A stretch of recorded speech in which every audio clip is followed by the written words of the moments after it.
Welcome into Sportsmemo's betting podcast. We got college football week 0. It's opening week. We got 4 games on the slate for Saturday, August 24th. We got 2 FBS games, 2 FCS games. We're going to hit the FBS games first, starting with Miami and Florida, then Arizona, Hawaii. We'll also touch on Villanova, Colgate, and Youngstown State, Samford at the end of the podcast. We got Rob Veno in-house. Rob, welcome into the pod. How you doing? Hey, Drew, I'm great, buddy. How are you? You're fired up today, man. I can hear it in your voice. Aye, Robbie, it is time. It's college football time. I know you're excited. We're actually talking games, getting down to it, talking bets. We got sides, totals, interested, call it the coaches moving around, players moving around, and 2 good games. I think they're interesting handicaps, both sidewise and total here. I'm talking the FBS ones. That's where I'm focusing most of my time. And a game that I'm involved with, Robbie, I'm talking Florida,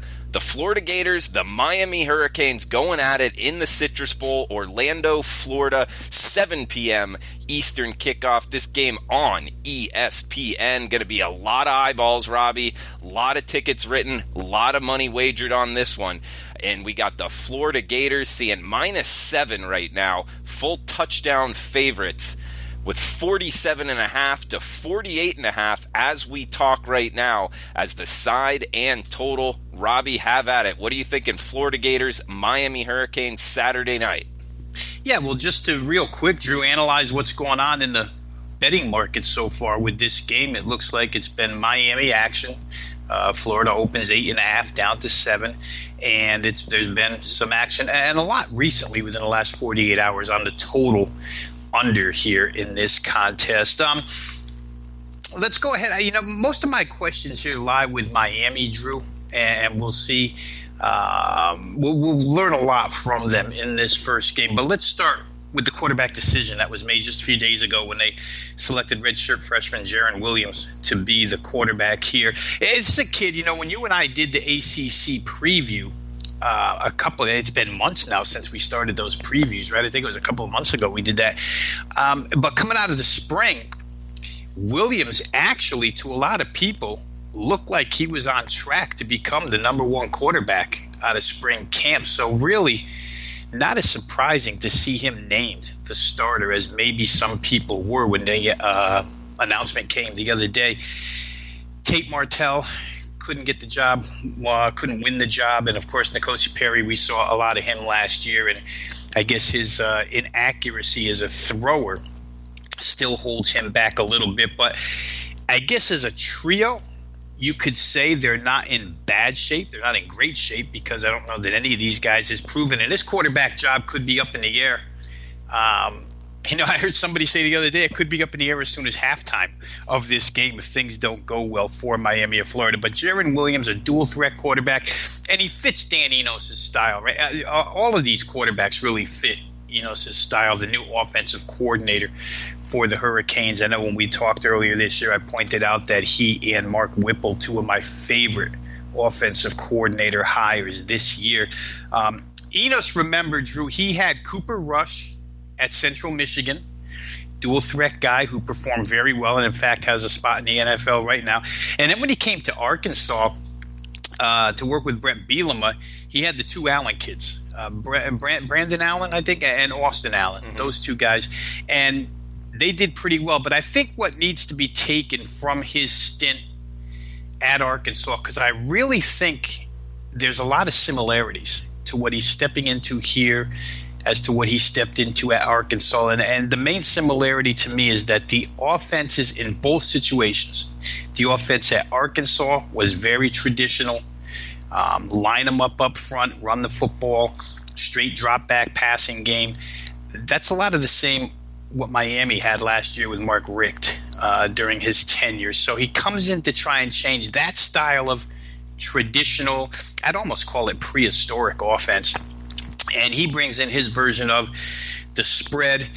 And I love what he does because he likes to run first. There's a lot of play action pass off of the run, but he attacks all levels. So I think as a coordinator, it's a great hire. Here's the problem I have.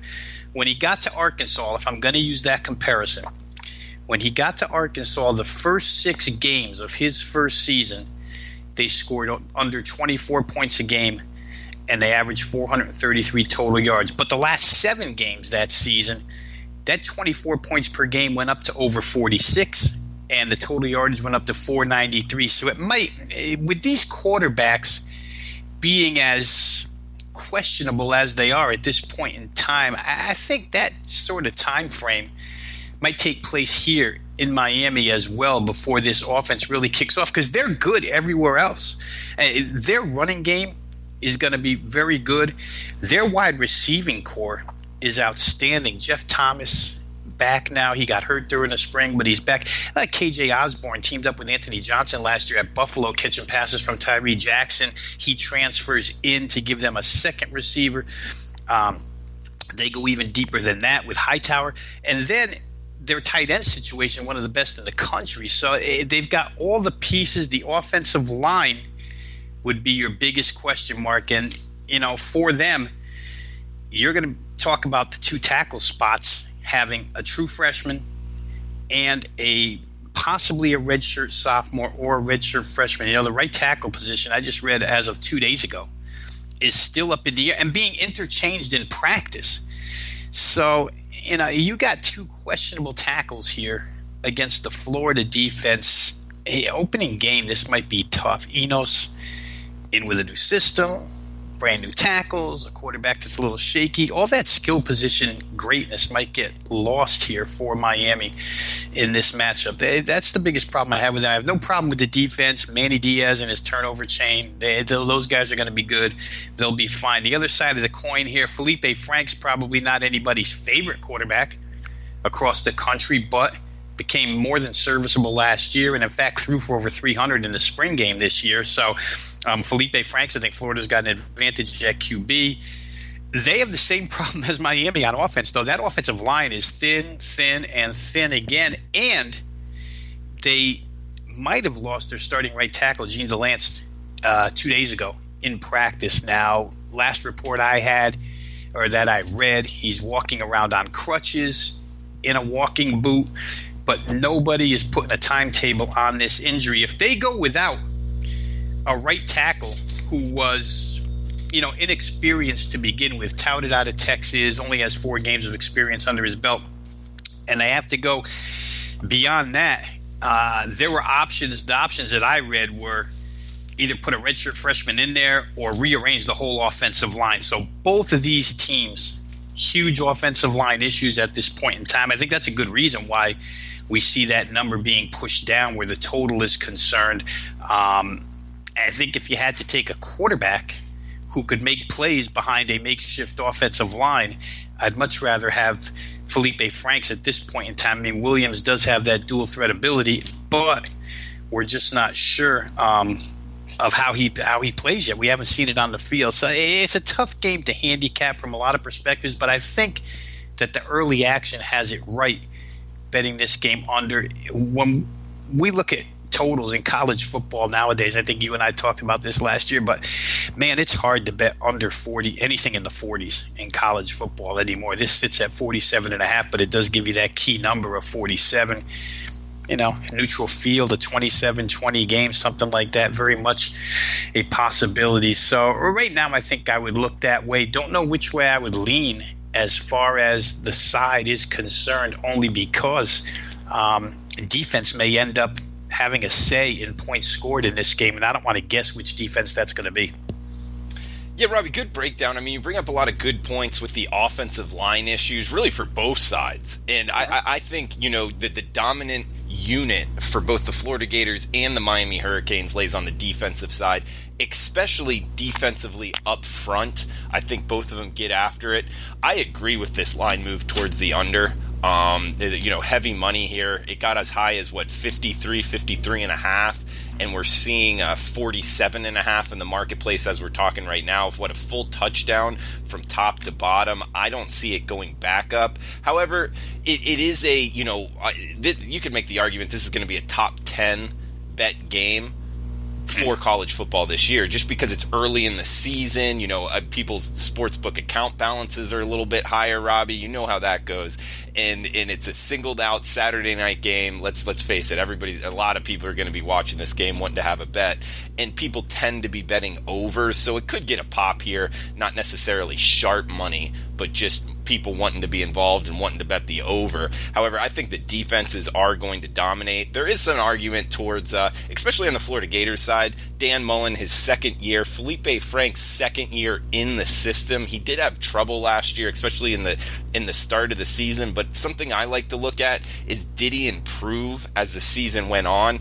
I believe he did. I think, especially in the bowl game against Michigan, looked pretty good controlling the offense. Really, the whole team looked good in that game, and there's something to be said as far as maybe them looking too good. I don't think Michigan necessarily had too much to play for. If I remember right, a lot of guys sat out of that game and got ready for the NFL draft from the Michigan side, and sometimes the betting markets kind of remember what they saw last a lot. I could see that happening on the Florida Gators side, but I would still, if you made me bet a side, be on the Florida Gators, just because Miami offensively, there's just so many question marks. You touched on it with the offensive line. However, the quarterback Jaron Williams, I've read reports where what he was collected going 20 miles per hour at top speed, and I'm talking about running. That's very fast. If he gets out into the open, the defensive backs might not be able to catch him. So we could see some long breaks there. But just passing-wise, neutral site, he is a freshman, redshirt freshman, which definitely helps him. Big difference between a redshirt freshman and a true freshman. He's already been to the University of Miami, the classes. And as a young guy, a lot of times, it's a volatile handicap, betting on Jared Williams to do good, or the Saturday night, neutral field, a lot of eyeballs, packed house, going to be a crazy environment. It might be too much for him, and it's just kind of like drinking out of a fire hose. But this is a kid, I believe he scored all the touchdowns for his high school team outside of 3 his senior year. He's just that type of athlete, and he's from Georgia, so you get good high school football there. Robbie, overall, I'm really excited as a fan to be watching this game. Handicapping wise, I like this under a lot. I think the defenses get after it. I think both offenses are going to be up against it. But overall, I'm really excited to watch this from a fan perspective. Anything else you want to throw out in conclusion on Florida Miami before we move down the list? Yeah, I think that between the two of us, we pretty much covered all the angles here. At least the angles that are on paper in front of us right now as we break this game down. You wonder which one of these quarterbacks might make the first mistake against very good defenses, and you could argue that Florida, it's an arguable discussion that they have the best defensive backfield in the SEC. Certainly in the SEC East, you could argue they have the best defensive backfield in the entire SEC, and Williams, the young kid, will he make a mistake before Franks does? Franks was known for making a lot of mistakes until he cleaned it up a little bit last year. So I think both guys be under heavy pressure. If the run games don't get going, Drew, it makes it even harder on these guys. And we talked about the offensive line issues. So somebody's got to get the running game going to help these quarterbacks out. If that doesn't happen, like I said earlier, points could come from the defenses in this game. And I just hate to guess which defense they would come from. But if you put me to the fire, I would say Williams would be the guy throwing-wise that might make the first mistake here. Franks has had enough experience now to at least know how to avoid major mistakes. Yeah, great breakdown to start, Robbie. And guys, I'm actually talking here from Fort Lauderdale, Florida, so getting a lot of South Florida news. The Canes are really taking center stage, I'd say right there with the Dolphins. The quarterback controversy was on nightly news. You couldn't get away from it down here. And I'll tell you this, seeing the little clips, and I forget his name, it's escaping me, the beat writer for Miami Hurricanes. He's really good. I recommend following him on Twitter. I'll tweet out his name. You can follow me at Drew Martin Betts. But in all the little clips he's had with head coach Diaz, you can just tell Diaz multiple times this offseason in camp, he said, our defense is way ahead of the offense, whipping them around up front. He obviously waited kind of as long as he could on naming a starter, went with the least experienced option. I think that has a lot to say in building for the future rather than just week one. Although, heck, it might have a lot to do with, the offensive profile and just making plays because he knows his offensive line is going to be up against it and wants to get the guy that can move the most. That's what I read out of it. But mostly from just being down here, seeing head coach Diaz talk about it a lot, the offense is way behind the defense in Coral Gables. But Robbie, we got Arizona, Hawaii up next. We can get after this game, but do want to throw out a coupon code for the podcast, guys, at sportsmemo.com. We got coupon code SMHALF. That's SM as in Sports Memo, but just SMHALF at checkout for anything to do with Robbie Veno or Drew Martin, college football, NFL, daily plays, whatever you want to throw out there. 1 year all access pass. It's all 50% off with this coupon code. We'll keep it active for a couple days here. SMHALF for any of our services. We got 1 year all access. We got college football for the full season. That's all the way through the national championship game. No extra charges later. You can get that for half off right now at sportsmemo.com. Couple $100 and got a good betting service all the way through. Robbie Veno had a lot of success last year in college football, especially with his big plays. We'll have a big play up there at sportsmemo.com. So if you like going the daily play route, you can take 50% off with the SMHALF coupon code. If you like going the yearly route, which if you're a bulk buyer, you like the Amazon buy in bulk or shopping at Costco, that's more of your taste there. Full season, SMHALF at checkout will give you 50% off. Robbie, let's move to the nightcap. I feel like we can't really call it the Degenerate Special because a lot of other people that aren't degenerates will be watching it, but it's 10:30 Eastern kick here, Robbie. We got the Pac-12 team, Arizona Wildcats, at the Mountain West team, Hawaii Rainbow Warriors. This one on CBS Sports Network, 10:30 Eastern, 7:30 Pacific kick here. Seeing the line anywhere between 11 and 12. It's kind of interesting here. Different sports books are taking different opinions. Looking at the Sports Memo odds screen right now, we got Pinnacle at 11 and Bookmaker at 12, which some of the more advanced bettors out there, they know that, Bookmaker and Pinnacle will take big bets. They're usually not too much opinionated different from each other. So to see a full point here in this range is sort of eye-opening to me. It's not necessarily key numbers, but we are seeing Arizona minus 11 to minus 12, depending where you're shopping, and a high total here, Robbie. Seeing 70, it's getting kicked up to 70.5 at some places. Throw it over to you, man. What are you thinking in the nightcap? Arizona versus Hawaii. Yeah, a lot of what we talked about were the weaknesses mirror each other in that first game, Drew. I think that strengths could mirror each other in this game. Obviously, both teams, I would, and I wouldn't be alone in this, obviously. I'm not going out on a limb by saying that both of these offenses are vastly better than the defenses. I think what we're looking for here is how will Arizona show up in the second year of Kevin Sumlin's tenure, and how will Hawaii show up the second year of their run-and-shoot system with a now healthy Cole McDonald. Remember last year, Cole McDonald started the season like a house of fire throwing the football. I think there was a point 4 or 5 weeks into the season where he was the number one ranked quarterback in college football. Suffered an injury. They had to go to true freshman Chevin Cordero for a little bit. And it was never the same for Hawaii, the back half of the schedule. But they seem to be, or at least McDonald is totally healthy now and got a slew of weapons. We'll start on the Arizona side, though, Drew. Like I say, Kevin Sumlin, and he came in, and it was difficult. Obviously, he wasn't the first choice at Arizona. Ken Niumatalolo, the head coach of Navy, was the first choice here, vetoed by the quarterback, Khalil Tate, which wound up nixing that deal. And Sumlin comes in and takes over for Rich Rod, and the place was a mess. And, Texas A&M, where Sumlin left, he had left it a mess. It was just not easy for him last year on all fronts, whether it be recruiting or taking over and, getting coordinators and setting up new systems.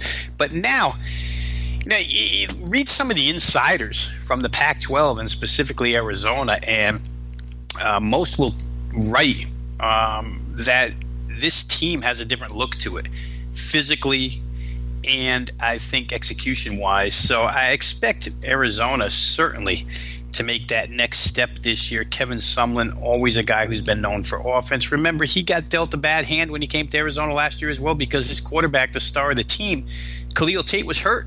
Couldn't run for 7 or 8 games. And you take away the dual threat ability from Tate, and Arizona was basically hamstrung on the offensive side of the football. Won't be the case this year because Tate, I'll tell you what, go check a couple articles out of fall practice with Arizona and how Tate is running the football. And Sumlin himself said he looks night and day from where he was last year. They've committed to having him run the football more this year.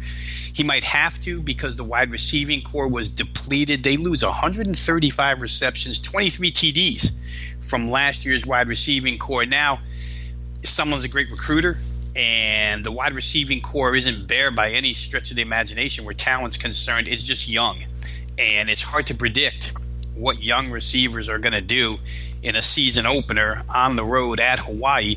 It could be a good team for these guys to get their first game experience against because Hawaii's not a defensive juggernaut, so maybe some of these couple of these Arizona receivers can show up here for Tate. But I would expect him to be running the show here for sure. He'll be the spotlighted guy. Their running game will be what they lean on. The stable of backs they have is insane right now. That's where their strength lies. The offensive line is pretty good here. So all in all, you would expect Arizona to be certainly a notch, if not 2 notches, better than they were last year. I upgraded them a bit in my power ratings. Defensively, we'll see. Marcel Yates, for what it's worth, Drew, the defensive coordinator who actually was the defensive coordinator before Sumlin got there. He was the DC under Rich Rod, came from Boise State. He was retained last year by Sumlin. As lousy as their defense looked last year, those defensive numbers in a lot of categories were the best that the team has posted since Yates got there. It was their best number in defensive points allowed, their best number in total defense, their best number in yards per carry, their best number in yards per play allowed. None of those numbers were good. They were all bad numbers. So, you're talking about bottom third of the NCAA, but they were better than anything Arizona had put up. So now I think with the recruits that Sumlin has brought in, you can maybe expect this defense to take another mini step. They've made incremental progress. They might make a little more incremental progress here. Might not be enough to slow Hawaii down, though, because like I said, with McDonald there, and we see John Ursua catching passes in the NFL. We just talked about these guys not too long ago when we did our Mountain West preview, but what's left behind and that wide receiver stable in this run-and-shoot offense is insanely good. Calvin Bird, JoJo Ward. Talked about Marquise Stovall, the kid from Cal, when we previewed the Hawaii team in the Mountain West preview. And a name that just keeps popping up everything I read, Jason Matthews-Sharsh, another wide receiver. So they're loaded. Their offensive line, here's the key to me. Last year, I think they were either second to last or third to last in FBS in sacks allowed 3.5 sacks per game. But the offensive line this year returns all 5 starters, 81 collective starts between them. They go about 8 deep right now. Their overall experience on the offensive line ranks 33rd as in games played, ranks 33rd across the country, second in the Mountain West. So hopefully that offensive line should be able to hold up a little bit better than it did last year, protecting McDonald, helping that running game. Because if they don't run, it's going to be difficult again. Hawaii in this run and shoot only averaged 3.7 a carry last year.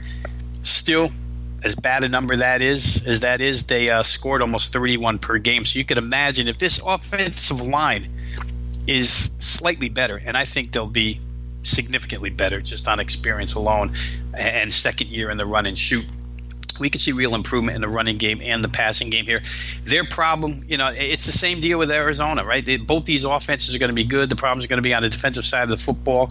These teams, when you get to games in week 1, they're kind of unique in the fact that you have had all spring and all summer to prep for your first game plan for your first game if you choose to.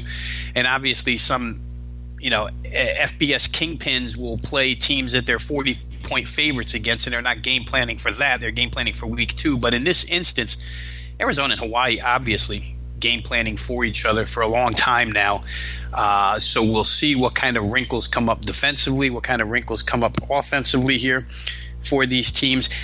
The trip to the island is never easy, and even if Arizona, a Pac-10 versus Mountain West, or Pac-12, versus Mountain West, you could say there's a little bit of a class difference there, and maybe this year even a little more because the Pac-12 should be much better than they were last year.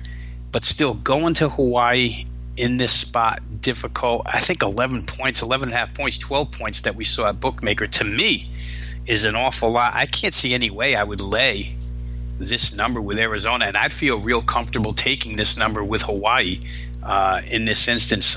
For me right now, Drew, as we speak, the underdog price here, more than enough. If this game were played in January of last year as their last game of the season against one another in Hawaii, Arizona would have been a 12.5 point favorite, and that's with an absolute floundering Hawaii team at the end of the season. So 12.5 and only 12 right now, they're almost telling you that these two teams are identical to the way they closed last season, and I just don't read it that way. I think Hawaii is leaps and bounds with a healthy McDonald, better than they were. Obviously, I think Arizona's better too, but I'd be more than willing to take 12 points with Hawaii here. Yeah, Robbie, great breakdown. And, I could just follow up with that in saying, for me, this is a really volatile handicap, Robbie. And I'm interested to get your opinion just on, what's going to happen. I find it to be a very tricky handicap. One, they are playing on the island in Hawaii. However, it's week 1. So if this was week 3 and there was no bye week, Arizona traveling to Hawaii, I would factor that a lot more into the handicap than just being week 1. They can leave whenever they want. They could go out there for a week. Granted, it would cost the program a little bit more money, but I'm sure they're not going to be flying in 6 hours before the game, playing the game. So they're going to be more acclimated. I feel that kind of helps Arizona. But Arizona especially is an interesting case study, and I can't figure it out. I likely won't be involved in betting this game from a side perspective, but here's why. I can view Arizona as going one of two different ways. At the end of the season, if Arizona's 3-9, way out of it, all kinds of problems, losing down the stretch in their Pac-12 schedule, getting blown out, I wouldn't be too surprised. However, on the flip side of that, if Arizona's 9-3, they got that offense humming. They're going for the Pac-12 South crown. It's down the stretch versus Utah and Arizona State. I'm not going to be surprised by that either, because we've seen Sumlin with the athletic ability of Khalil Tate, and I'm talking about Johnny Manziel here at Texas A&M. Man, when that offense was humming and people were moving and shaking, and that was against SEC West defenses, if they're able to replicate that in the Pac-12 and in Week 1 against Hawaii, that can be dangerous, and they can put up points. They'll press on the gas pedal and make these some of these favorite point spreads look smaller than they really are. Whereas, Khalil Tate, you touched on it. The Navy head coach was going to get the job, and he tweets out he doesn't want him. And it's kind of like it almost brings into the question, how much is Khalil Tate as far as in it for the team and doing it? I don't know. If it starts going south, it could go south quickly. At the same time, he has next level athletic ability. And if it's humming, I'm pretty sure Arizona's going to be pretty good.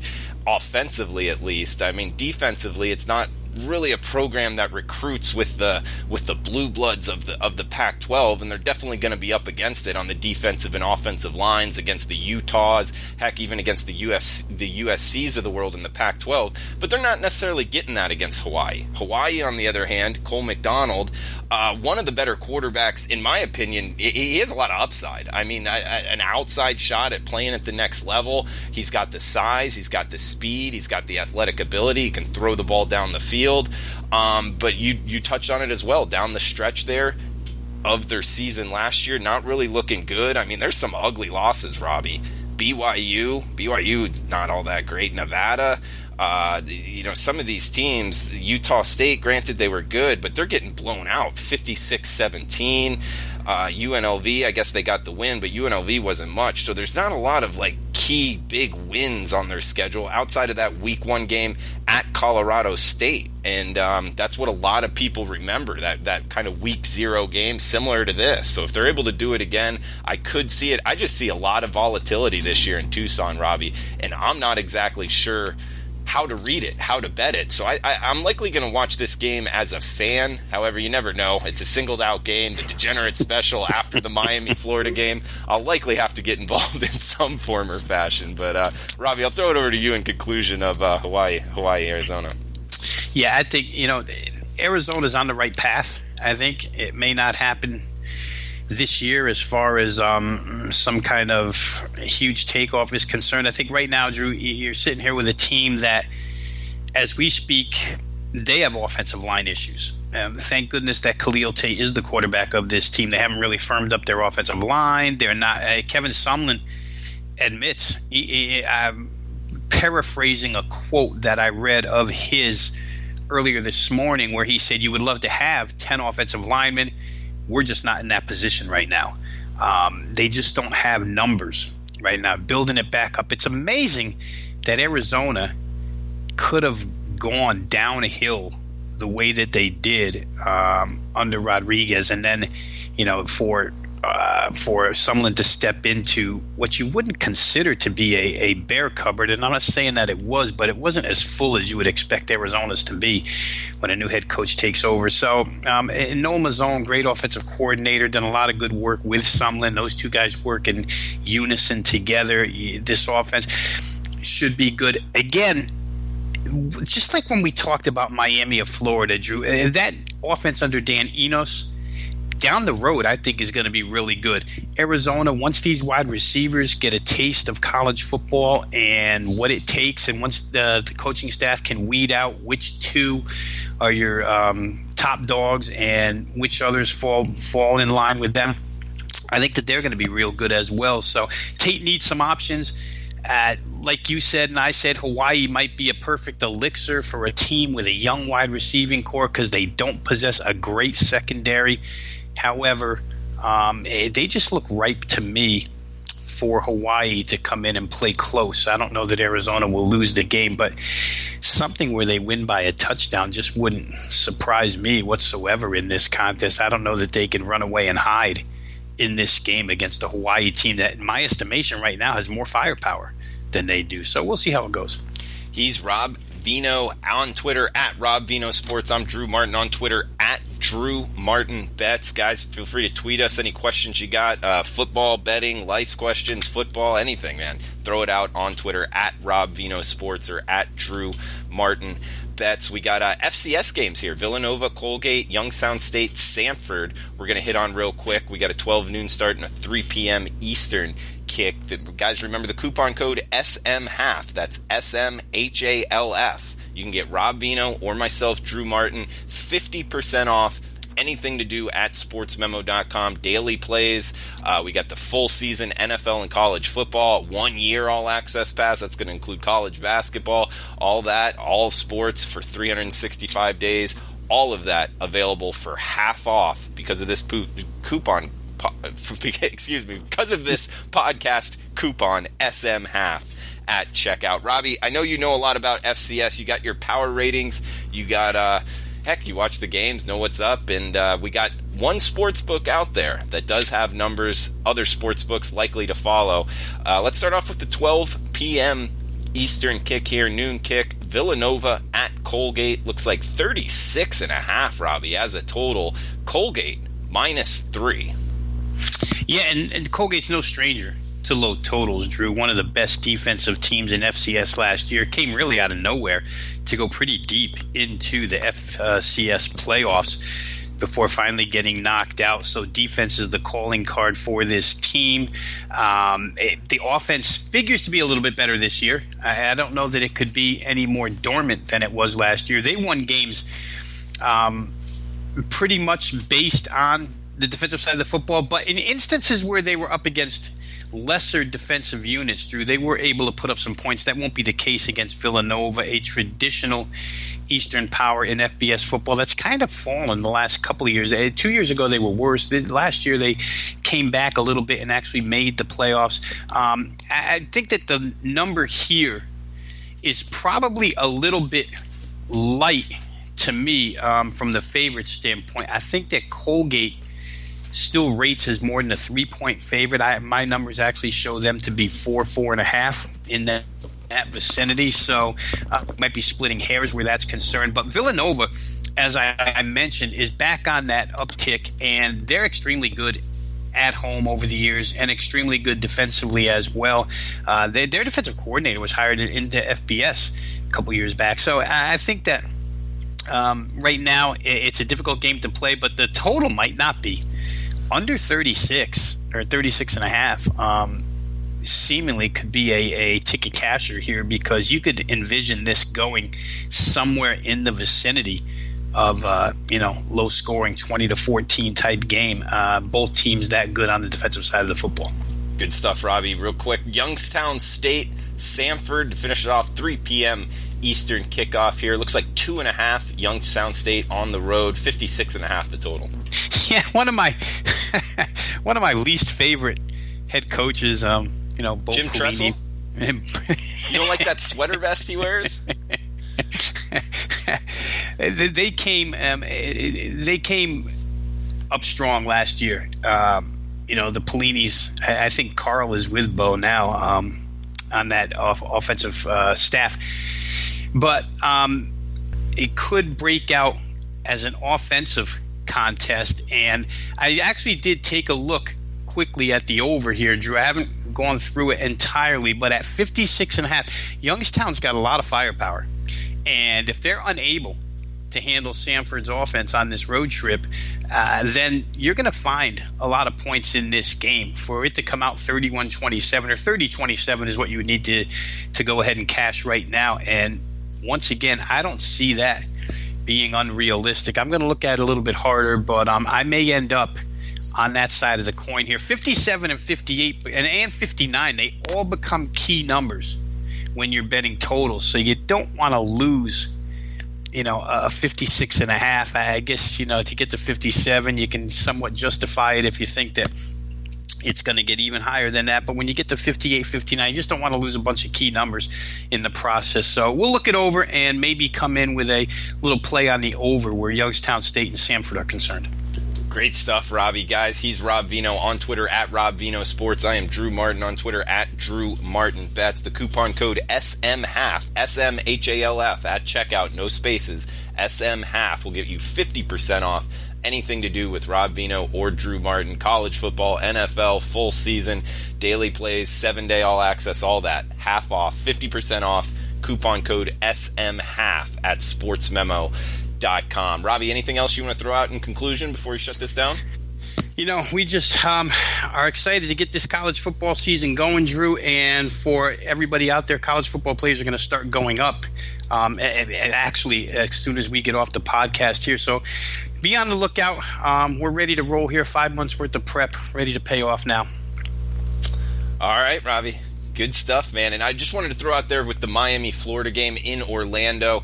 I spent the majority of my life in this state. A couple things that maybe a lot of people wouldn't know from just living here is Orlando's about an hour south of Gainesville. There should be more Florida fans there. However, South Florida fans, the Miami fans, seem to be a little bit more fair weather, but wild. And can get loud, and it's game one. They're ready to go. So I think Miami shows up in droves. I do think the Florida Gators, a great following, huge following there. It should be a little bit more Gator fans. It is in Orlando, the middle of state, in Florida, in August. So weather, don't just project out weather, 6-7 days. You got to look at that Friday night. You got to look at that Saturday morning, because out there off the Everglades, storms come in all the time. Heck, a matter of hours can change a lot. So it could help this total towards the over if it's clear, not much wind. It could also, it could get windy and rainy. Everybody here down here knows how that weather can get, so that could affect the total towards the under as well. But either way, guys, enjoy opening week with college football. It's going to be a lot of fun. The Gators versus the Canes, Arizona versus Hawaii in the nightcap. Hope you all enjoy. We will be back. Sports Memo podcast going strong. We'll be back NFL opening week pod, and then actually some scheduling notes. I'm moving out to Vegas on Tuesday, so Tuesday and Wednesday might be a little iffy with pods, but we will be back Thursday, Friday, getting ready for college football every game on the board podcast. It will be done 2 separate days. Rob Veno will be a big part of it. Teddy Covers will be a big part of it. Heck, the whole crew will be on. It's going to be a lot of fun. We got college football every game on the board pods, NFL every game on the board pods, NFL opening line pods. Try to get the CFL podcast out as much as possible. Also the soccer podcast with Nick Borman, who, check that out if you like betting soccer. He's been great. Good on the podcast, and his service has been one of the best, making money for his clients as well. So guys, good stuff. Have a fun, safe weekend. Enjoy college football. For Rob Veno, I'm Drew Martin. Best of luck with your bets, guys.